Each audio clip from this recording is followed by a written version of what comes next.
Sophie Wade is the founder and workforce innovation specialist at FlexCell Network, a future of work-focused consultancy. She helps companies to future-proof their work environments and create compelling, competitive, and digitally integrated workplaces to attract, engage, and retain their multi-generational and distributed talent. In her talk, Sophie will explore and explain empathy using specific examples. She'll recommend ways to understand coworkers' emotion and to tell us how we can practice and measure empathy to improve leadership, engagement, collaboration, and productivity. Please help me welcome Sophie Wade.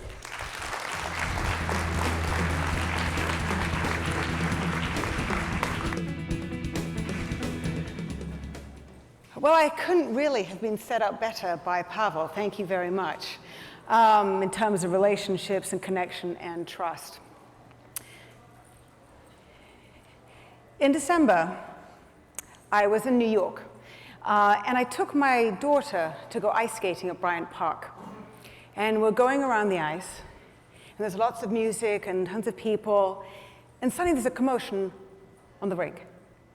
And I look over about 30 feet away, there's a guy, and he's gone down on one knee, and he's looking up, and he's clearly just proposed. And everybody has stopped, and they're looking at her. And we can see, we can feel her emotions as she goes from shock and disbelief to happiness and then radiant love. And she says, yes. And we all cheer. Did you feel that? Because I still get goosebumps. Has anybody here actually been and seen a proposal happen? Lots of nods. So do you remember that shared joy and excitement? Or maybe you're actually feeling for the guy and the anxiety that he was feeling down on one knee. Well, that's empathy. And in describing that event, I actually deliberately triggered the mirror neurons in your brain, which are activated when you see or even hear about something going on with somebody else. You mimic it to a lesser degree. Empathy is the ability to put yourself in somebody else's shoes and feel what they are feeling. And so as that emotion is triggered, you feel it too. And we are empathetic beings. We care about each other, even people that we've never met before. But where empathy has been missing is the workplace. I was talking recently to Anita, a senior HR executive, and she was asking me how that she can get her middle managers, and she has 100 of them, to treat their teams more like human beings. And those were her exact words. We have not been treating people in the workplace with empathy, and our relationships, our productivity, and our results have suffered as a result. But what am I doing talking to you about empathy? You might have noticed I'm a Brit. I come from a land of stiff upper lips. It's a national policy to squash our emotions. We keep calm and we carry on. But I have actually lived in 4 other countries, including now the US. And in order to be successful, I have had to put myself in other people's shoes and understand what they are experiencing so that I can fit in and acclimate. But the workplace can be a pretty unempathetic place. And about 18 months ago, I was having lunch with a friend of mine, Laura. She's a SVP at an ad agency. And she told me that she'd been diagnosed with late-stage cancer. And she's the breadwinner of her family. She has a 9-year-old kid. And she was worried about losing her job because she needed the health care. And she wanted to ask for workplace flexibility so that she could have the chemo treatments and then be working from home. But when she asked her boss, there was pushback. And they said, well, hang a second, but what if other people want the same kind of flexibility that you're asking for? Wow. The thing is, I don't think Laura's boss and I don't think Anita's managers are bad people. I don't think they treat people like that in their personal lives. This isn't personal, this is business. But why would we treat people differently in our work life, in the business place? I think partly it's to do with the fact that it's a transaction. We're being paid. And also, for the last 100 years, we have thought that money was the sole motivator. Well, there's all kinds of data to prove that that's not the case. We know that flexibility is important, and purpose, and autonomy. But at the same time, we're trying to adapt the workplace in order to deal with these changes and understand how we can actually make it work better. But at the same time, we're dealing with a lot of changes to do with technology. Technology is speeding everything up so much. It's interconnecting us in ways that we have never imagined before. And it is blurring boundaries between work and play, between real and virtual. And the speed at which we're doing things it's changing everything. The length of time that companies used to be on the S&P 500 used to be 50 years. It is now 15 and decreasing. Companies all over the world are having to transform themselves, disrupt themselves, in order not to go out of business. And how about each of you? How have you been actually understanding how the technology is changing how you work? It used to be pretty linear and predictable. You could forecast out 12 months. And now it's much more fluid, much more iterative. And so we need to have different ways of doing things. We need different skills in order to be able to work effectively. And in fact, you might have already seen that leadership needs to be different. It used to be the sort of command and control from the top. And that's now too linear and slow because managers and their teams need to be able to be responsive and flexible. So responsibility is being pushed down and out through organizations. And at the same time, we need to be collaborating. There's been a lot of talk about collaboration. And that's so critical in order to be able to work closely, to be able to be effective. And people need to feel safe. They need environments where there is trust. And that happens when we have the cultures. And employers are having to nurture cultures that are going to allow people to be able to take risks, to brainstorm, to collaborate closely. Tom was a 28-year-old, and he was working in a company. He enjoyed what he was doing. But there were certain things about how the company operated which didn't sit that well with him. And he wanted to speak up, but he realized he couldn't do without being fired. What did he do? He went and got another job. And his boss rallied to try and get him to stay, but it was too late. And employers really of course, they want their employees to stay. They want that continuity. But at the same time, employees are very aware of the uncertainty of their jobs. And so loyalty is being redefined. Because employees want commitment from their employer to help them upskill to stay competitive. Terry is a cybersecurity expert. And he's ambitious. He wanted to get a new certification for his job. And he went to his boss. Boss turned him down. Said, "You don't need that certification for this current job." Why? What do you think his reaction was? "You're not investing in my future? I'm out." And it's not just about leadership or culture or loyalty. So much is changing. All of these things are happening together. And everything is evolving at the same time. Empathy is the skill that you need in order to be able to be successful under these new conditions. Pam is the CEO of a toxic waste cleanup company.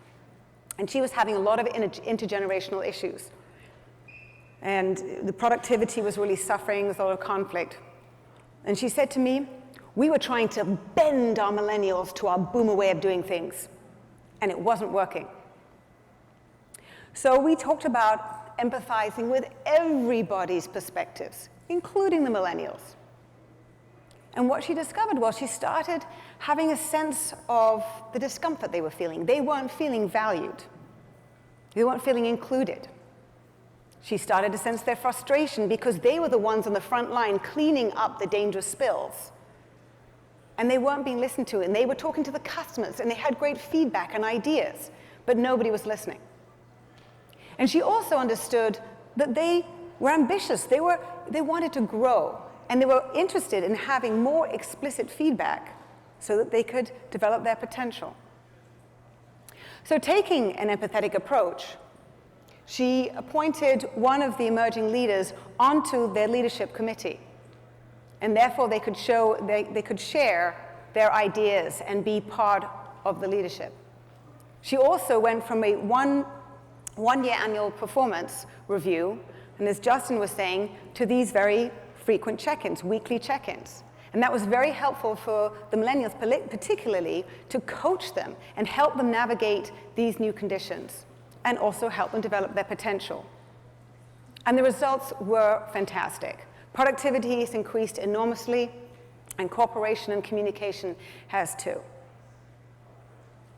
Empathy helps us connect and build trust and deepen those relationships that we really need so that we can collaborate and communicate effectively, particularly when people are working remotely. Otherwise, how on earth are you going to figure out why something is up? Are they having an issue at home? Are they struggling with a product? Or maybe they just need better technical support. CVS Health is a very large company that takes this approach with how they manage people. They call it leading with heart. And it doesn't mean they coddle their employees, far from it. They expect a lot, but when somebody doesn't meet their objectives, their response is thoughtful support. They say, well, what's going on with you? I know you can do better. How can I help?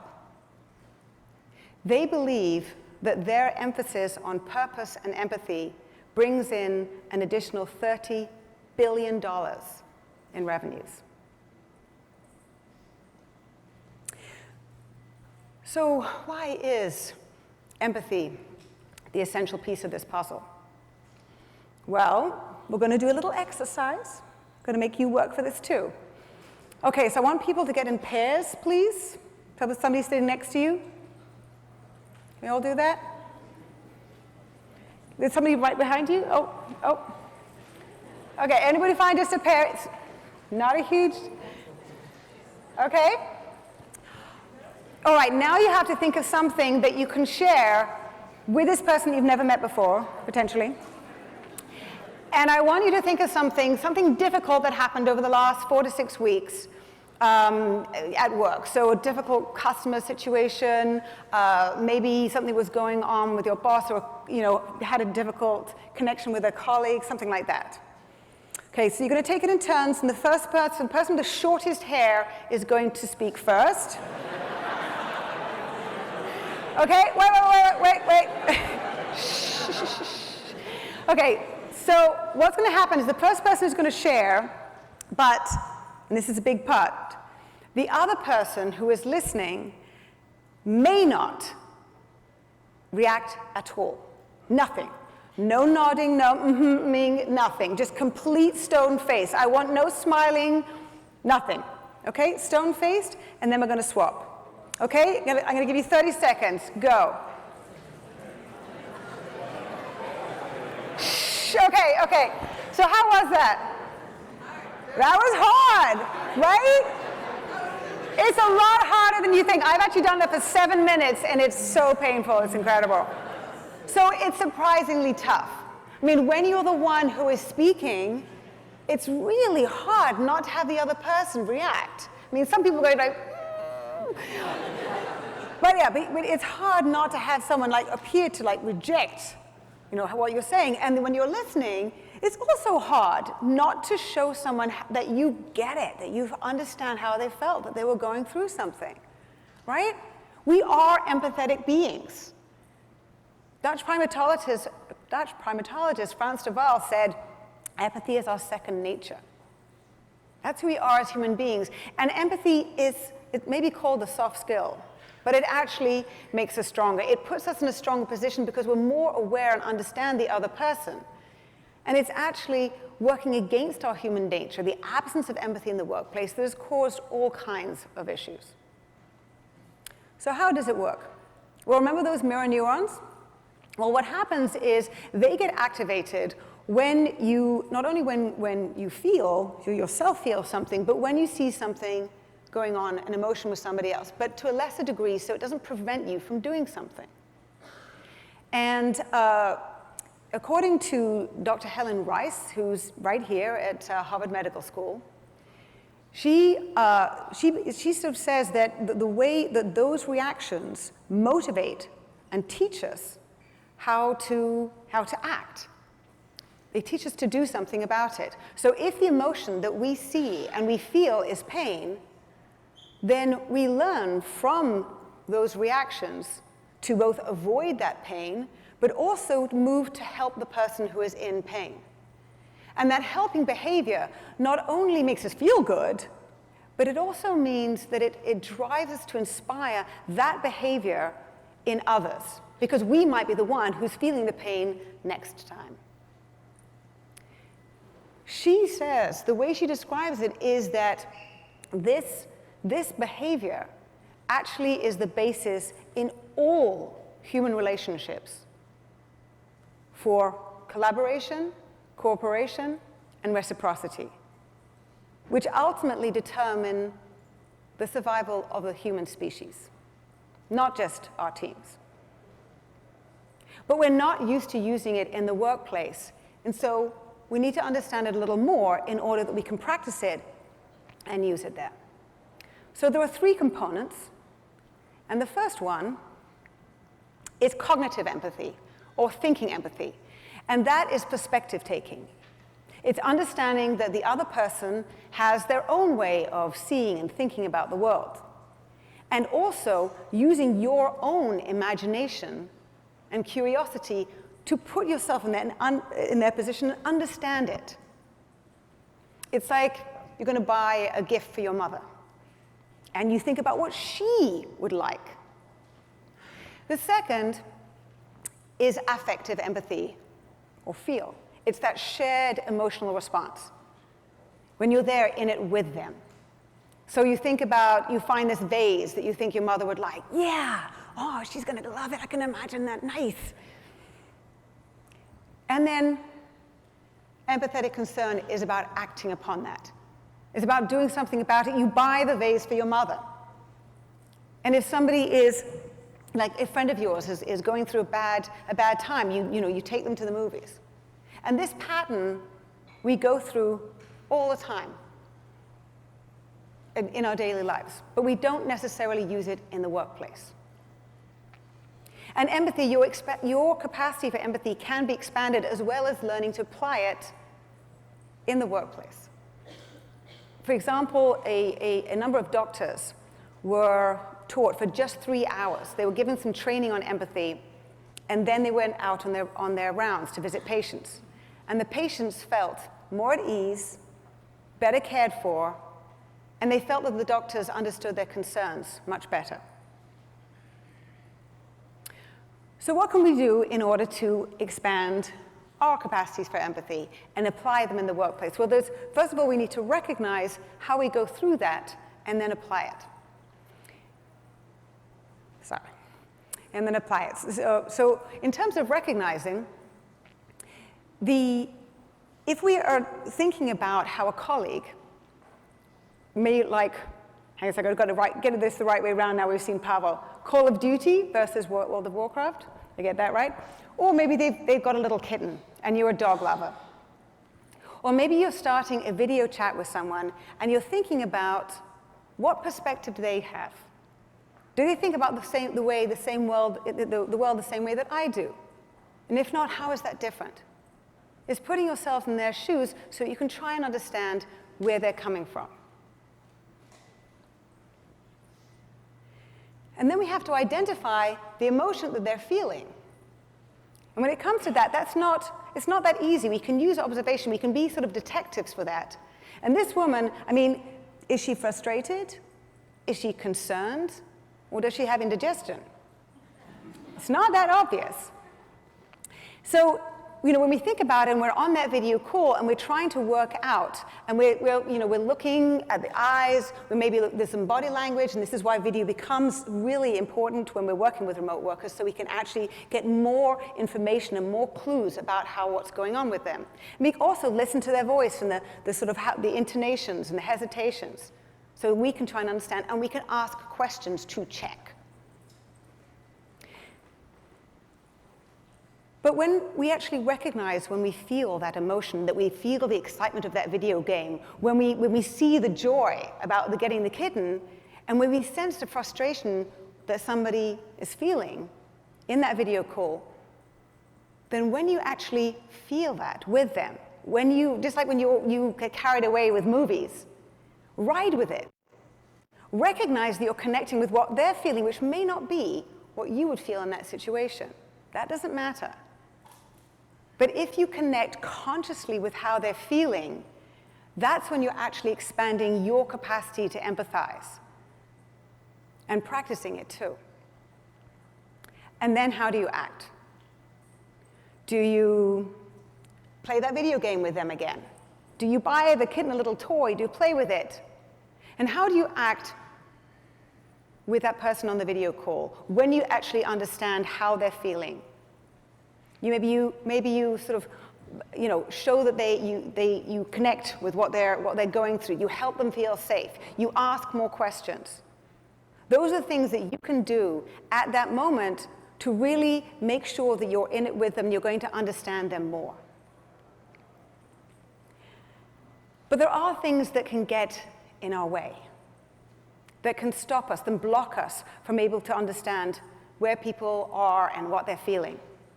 And that's particularly when we don't understand their particular point of view, or we're judging them. For example, my mother, her car was smashed into overnight last summer. And when I was talking to her on the phone about it, I judged her. I thought she was overreacting. She wasn't hurt. The car looked like it would drive, and my sister and I offered to pay for the repairs. But when I realized that she actually was very upset, I recognized that it was actually because the car was her way of going to her yoga classes, to go and see her friends. She was reacting to the fact that she could be cut off from her community.